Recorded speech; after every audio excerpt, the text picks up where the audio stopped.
Welcome to my YouTube channel accountancy class 11 के अगले chapter की तरफ हम लोग बढ़ेंगे। इस चैप्टर में हम लोग बैंक रिकॉन्सिलिएशन स्टेटमेंट्स के बारे में डिस्कस करेंगे।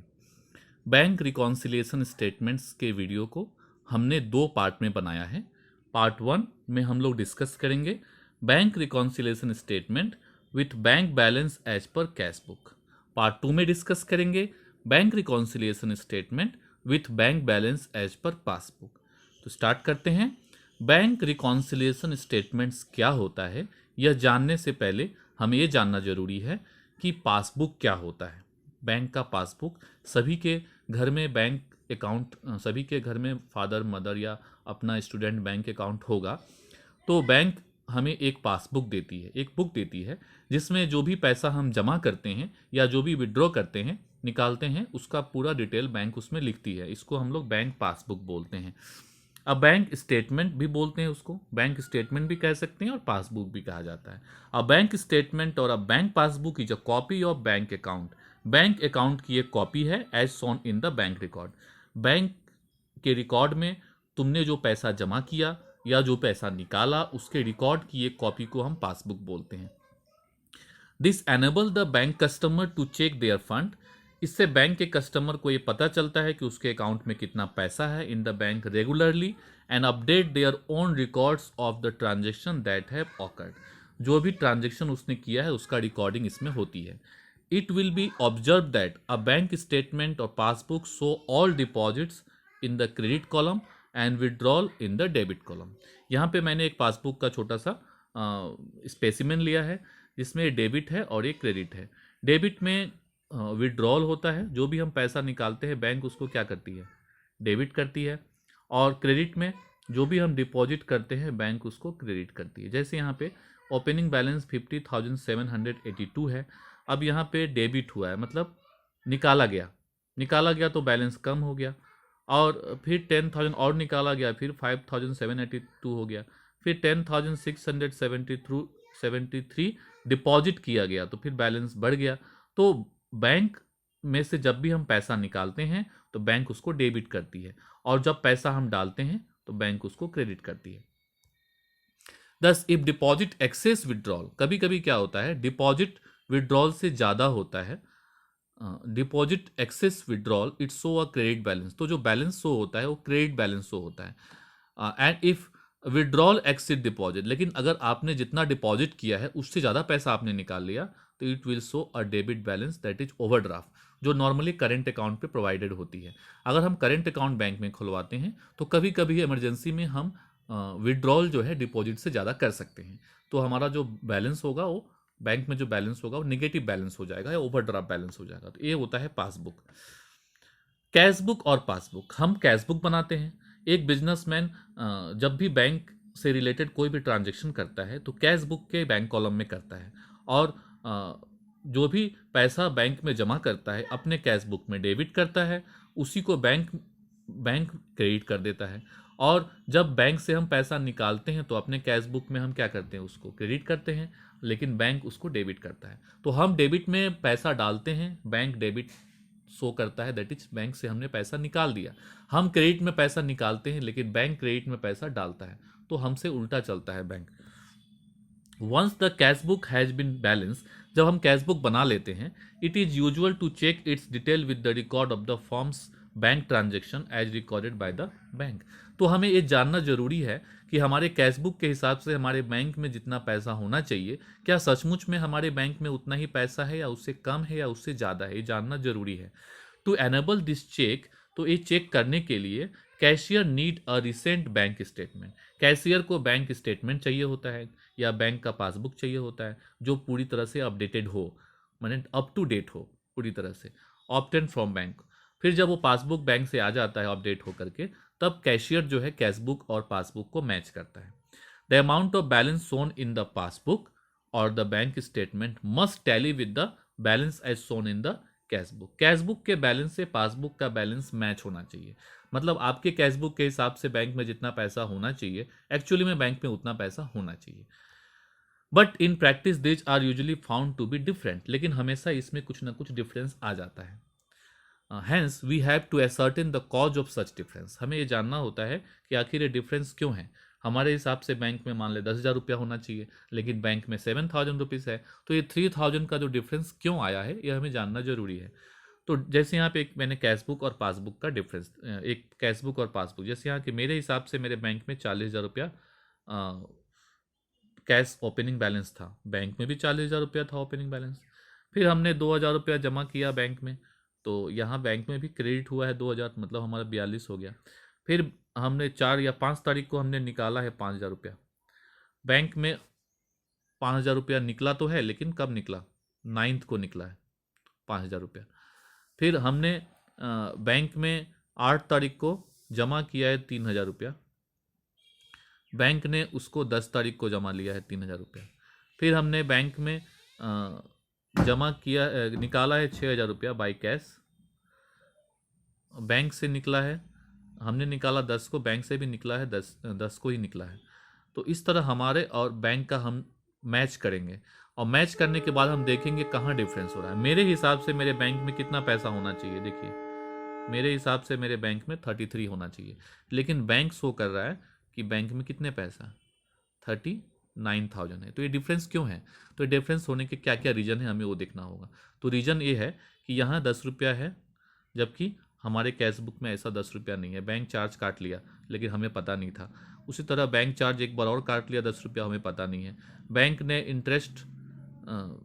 इंटरेस्ट कलेक्ट कर लिया है 2,500, लेकिन हमें पता नहीं है।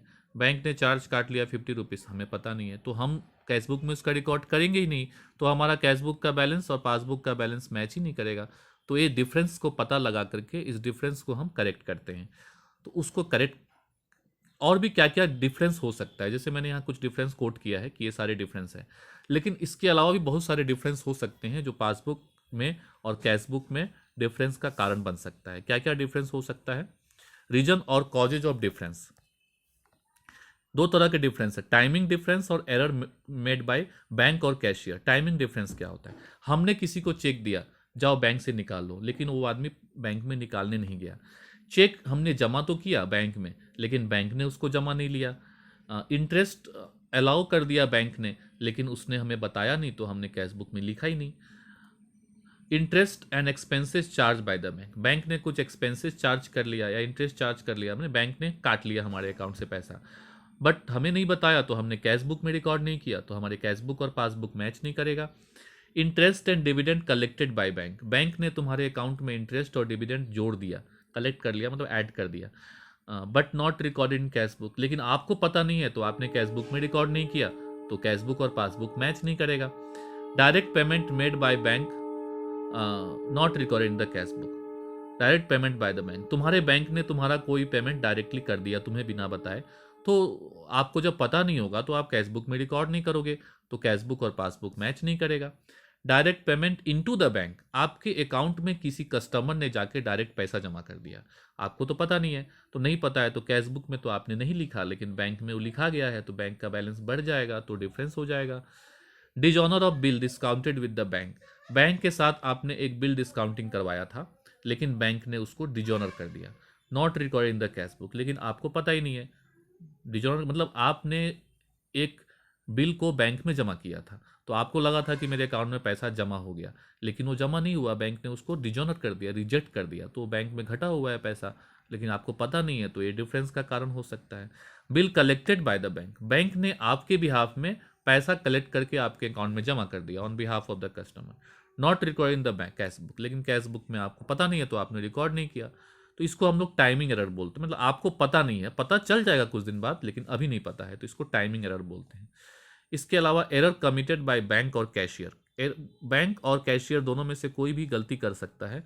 क्या गलती करते हैं वो लोग, ओमिशन और wrong recording of transaction related to cheque issued, या तो लिखा ही नहीं, पूरा ट्रांजेक्शन ही छोड़ दिया, या गलत लिख दिया, जैसे 503 लिखना था तो उसके जगह 305 लिख दिया, इस तरह कुछ लिख दिया, 5,000 लिखना था 500 लिख दिया, इस तरह की गलती हो जाती है।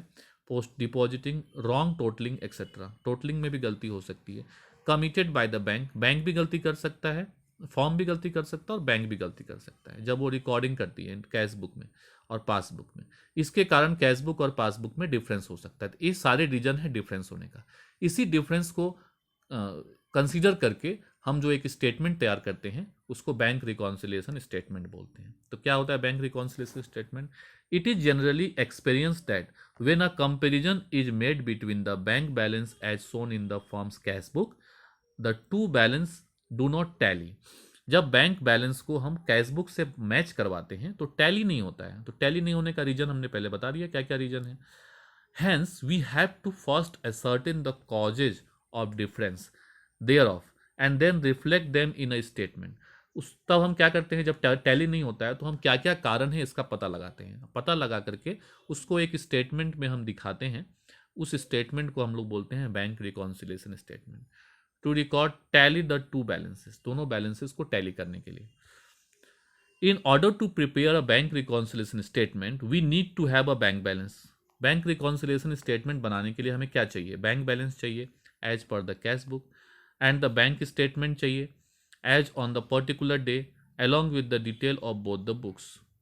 तो हमें बीआरएस बनाने के लिए क्या क्या चीज़ चाहिए? एक तो कैश बुक का बैलेंस होना चाहिए और एक पासबुक का बैलेंस हमें पता होना चाहिए।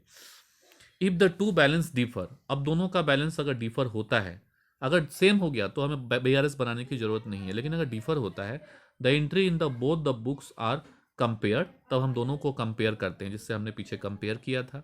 And the items on accounts of which the difference has arisen, और अब जिसके कारण डिफरेंस हुआ है, are ascertain so that the bank reconciliation statement में बी प्रिपेयर्ड। और उसी डिफरेंस से हम बीआरएस बनाते हैं। जो डिफरेंस नहीं हुआ उससे हम बीआरएस नहीं बनाते हैं, जिससे डिफरेंस हुआ उसी से बीआरएस बनाते हैं।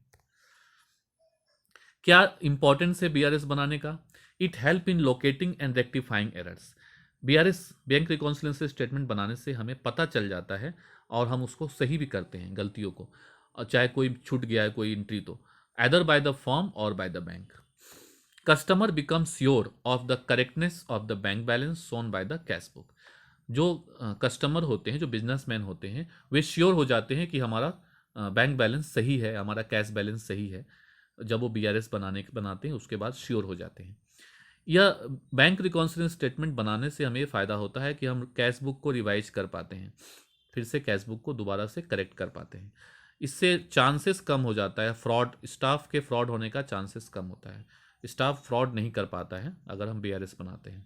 Help in keeping a track on the check deposited for collection. इससे चेक पे भी ट्रैक बना रहता है। हमने किसी को चेक दिया, क्या आज ने वो बैंक से निकाला कि नहीं निकाला, हमने बैंक में चेक जमा किया, जमा हुआ कि नहीं हुआ, इसको ट्रैक करने में हमें हेल्प होता है अगर हम बैंक रिकॉन्सिलिएशन स्टेटमेंट बनाते हैं। बैंक रिकॉन्सिलिएशन का ये फॉर्मेट है जिसमें serial number, particular amount, positive amount, plus amount और माइनस अमाउंट लिखते हैं। Bank reconciliation statement as on date, कौन सा डेट पे बना रहे वो लिखते हैं।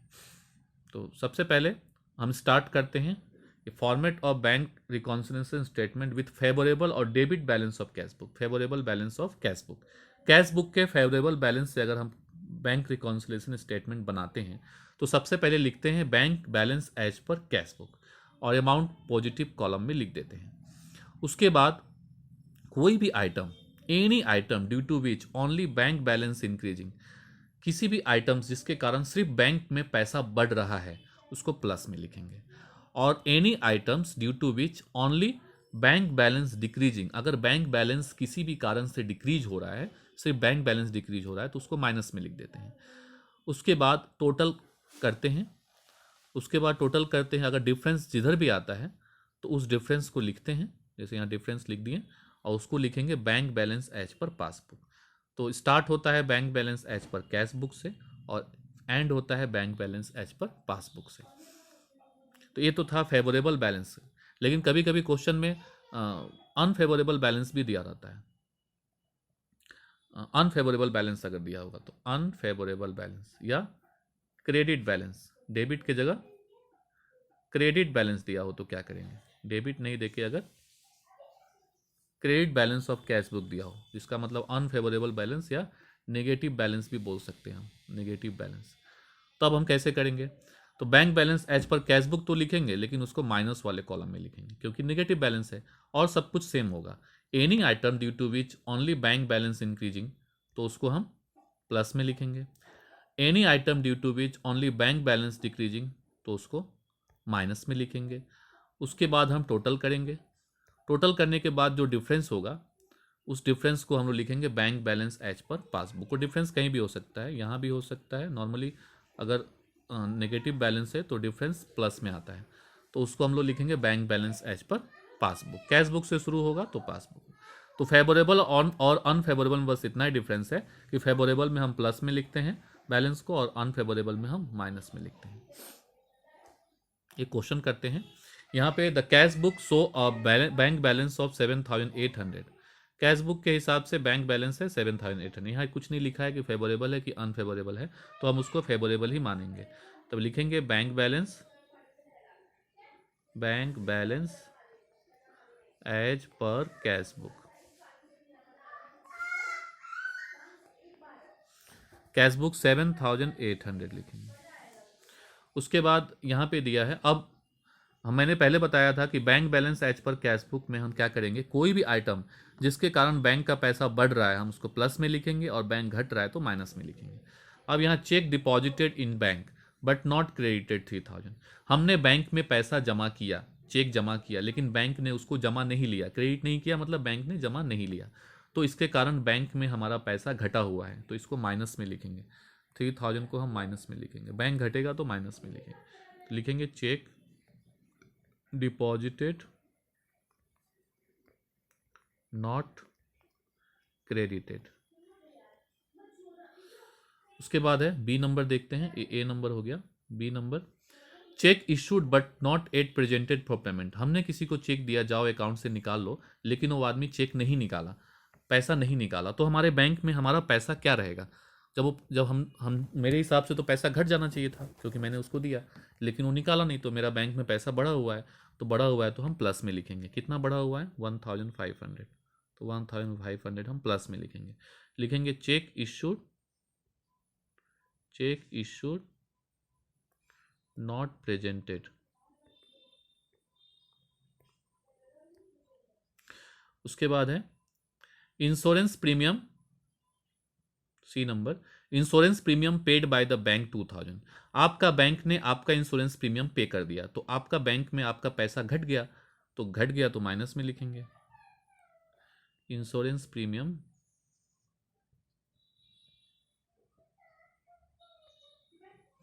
Paid by bank. नेक्स्ट है bank interest credit by the bank 400। Bank ने इंटरेस्ट क्रेडिट किया, तो बैंक क्रेडिट में बढ़ाता है, तो बैंक ने आपके इंटरेस्ट जोड़ दिया आपके अकाउंट में 400 रुपया, तो बैंक बढ़ गया, तो प्लस में लिखेंगे। Bank interest credited. Bank charge 100। Bank ने आपके अकाउंट से पैसा काट लिया, चार्ज काट लिया, तो आपका अकाउंट में पैसा घट गया 100 रुपीज़, तो लिखेंगे bank charge 100 rupees. Directly deposited bye a customer 4,000। आपके बैंक में जाकर के डायरेक्ट एक कस्टमर पैसा डाल दिया, आपको नहीं बताया, आपके भाया होके नहीं गया, वो डायरेक्टली जाके बैंक में पैसा डाल दिया, तो आपके बैंक में आपका पैसा क्या हो गया? बढ़ गया, 4,000 से बढ़ गया, तो लिखेंगे डायरेक्ट डिपॉजिट बाय कस्टमर। अब हम इसको टोटलिंग करेंगे और बैलेंसिंग करेंगे। तो यहाँ पे डेबिट साइड, प्लस साइड में ज़्यादा है, प्लस साइड का टोटल करेंगे। तो यहाँ टोटलिंग करने से आ रहा है 13,700, इसको दोनों साइड लिख लेंगे 13,700। और डिफरेंस कहाँ आएगा? डिफरेंस माइनस साइड में आएगा। 13,700 से 5,100 माइनस कर देंगे तो हमारा आ जाएगा 8,600। इसको लिखेंगे। क्वेश्चन स्टार्ट हुआ है bank balance as per cash book से, तो जो आंसर होगा उसको लिखेंगे bank balance as per passbook. तो इस तरह हम बीआरएस बनाएंगे विथ फेवरेबल बैलेंस। अब एक अनफेवरेबल बैलेंस का क्वेश्चन देखते हैं। अनफेवरेबल बैलेंस का क्वेश्चन में यहाँ पे देखते हैं, यहाँ पे लिखा है overdraft shown as per the cash book. तो यहाँ पे लिखेंगे कैश लिखेंगे bank balance as per cash book, लेकिन ये नेगेटिव बैलेंस है, ओवरड्राफ्ट बैलेंस है, तो इसलिए इसका अमाउंट जो होगा उसको हम माइनस में लिखेंगे क्योंकि नेगेटिव बैलेंस। अब यहाँ पे सेम सारा प्रोसेस सेम होगा। यहाँ पे लिखेंगे ये डेट है 31 दिसंबर 2017, यहाँ पे डेट दे देंगे 31 दिसंबर 2017। इन द बुक्स ऑफ, अगर क्वेश्चन में रहेगा तो ऊपर लिखना पड़ेगा in the books of. Bank charges for the above period, bank charges for the above period also debited in the passbook. मतलब बैंक चार्ज, तो बैंक ने चार्ज काट लिया तो पासबुक में 100 रुपीज़ घट गया, तो बैंक घट गया तो माइनस में लिखेंगे, लिखेंगे बैंक चार्ज।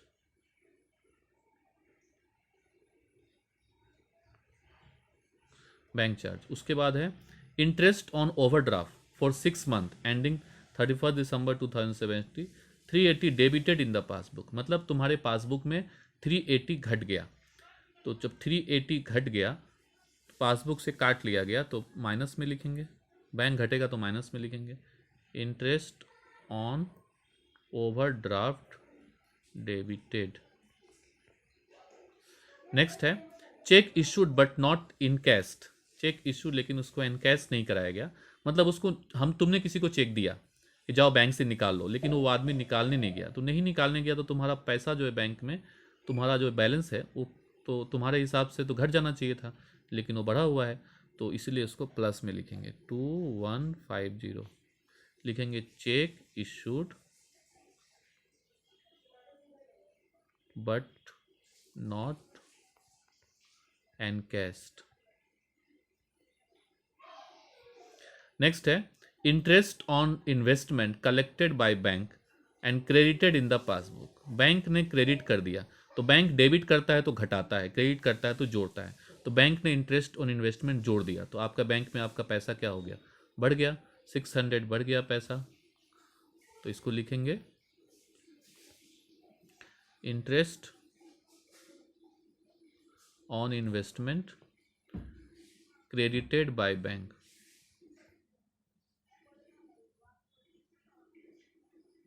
600। लास्ट है चेक्स पेड इनटू बैंक, मतलब तुमने चेक को बैंक में जमा किया बट नॉट क्लियर, लेकिन बैंक ने उसको क्लियर नहीं किया, मतलब बैंक ने जमा नहीं लिया, मतलब इस महीने में जमा नहीं लिया, तो हम तो इस महीने के लिए बीआरएस बना रहे हैं, तो इस महीने के लिए हमारे अकाउंट में पैसा जमा नहीं हुआ है, तो हमारे अकाउंट में घटा हुआ है पैसा 1100 का, 1100 पैसा घटा हुआ है, तो चेक डिपॉजिटेड नॉट क्लियर्ड। अब हम इसको बैलेंसिंग करेंगे, तो यहाँ पे क्रेडिट साइड माइनस साइड में ज़्यादा है, तो माइनस साइड को टोटल कर लेंगे 10,000। अब यहाँ पे हम इसको टोटलिंग किए हैं, तो क्रेडिट्स माइनस साइड में ज़्यादा है तो उसी को दोनों साइड लिख दिए, तो डिफरेंस आएगा प्लस साइड में, तो प्लस साइड में डिफरेंस आएगा, तो 11,580 से 2150 और 600 माइनस करेंगे तो आंसर आएगा 8,830। लिखेंगे इसको, यहाँ पे कैश बुक लिखा है तो हम लिखेंगे bank balance as per, cash book है तो हम लिखेंगे passbook, bank balance as per passbook. तो इस तरह हम बीआरएस बनाएंगे ओवरड्राफ्ट बैलेंस से, मतलब अनफेवरेबल बैलेंस से, तो हम दोनों ही तरह से बीआरएस बना सकते हैं, बस इतना याद रखना है कि अनफेवरेबल होगा तो हम माइनस में लिखेंगे, जो bank balance as per cash book होगा उसको माइनस में लिखेंगे, और सारी चीज़ें एज इट इज रहेंगी। इसी के साथ ही bank reconciliation statement with bank balance as per cash book यहीं समाप्त होता है। Thank you very much.